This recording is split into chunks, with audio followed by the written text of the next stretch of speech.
വിശുദ്ധ മത്തായി എഴുതിയ സുവിശേഷം അധ്യായം 12 വാക്യങ്ങൾ 46 മുതൽ 50 വരെ.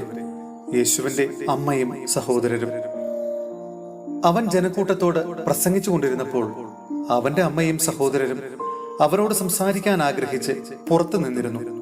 ഒരുവൻ അവനോട് പറഞ്ഞു, നിന്റെ അമ്മയും സഹോദരരും നിന്നോട് സംസാരിക്കാൻ ആഗ്രഹിച്ച് പുറത്തു നിൽക്കുന്നു. യേശു അവനോട് പറഞ്ഞു, ആരാണ് എന്റെ അമ്മ, ആരാണ് എന്റെ സഹോദരർ? തന്റെ ശിഷ്യരുടെ നേരെ കൈ ചൂണ്ടിക്കൊണ്ട് അവൻ പറഞ്ഞു, ഇതാ എന്റെ അമ്മയും സഹോദരരും.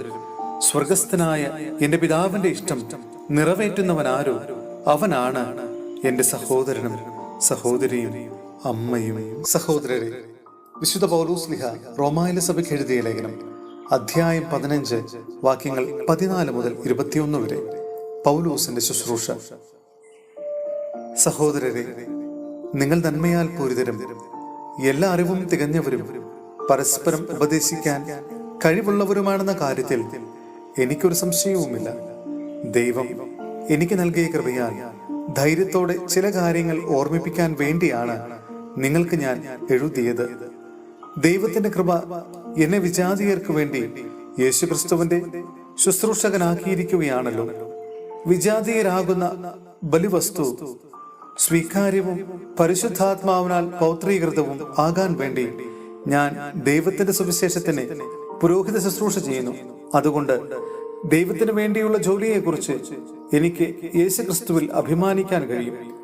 വിജാതീയരുടെ അനുസരണം നേടിയെടുക്കേണ്ടതിന് വാക്കാലും പ്രവൃത്തിയാലും അടയാളങ്ങളുടെയും അത്ഭുതങ്ങളുടെയും ഫലത്താലും പരിശുദ്ധാത്മാവിന്റെ ശക്തിയാലും ഞാൻ വഴി ക്രിസ്തു പ്രവർത്തിച്ചവയൊഴികെ ഒന്നിനെക്കുറിച്ചും സംസാരിക്കാൻ ഞാൻ തുനിയുകയില്ല.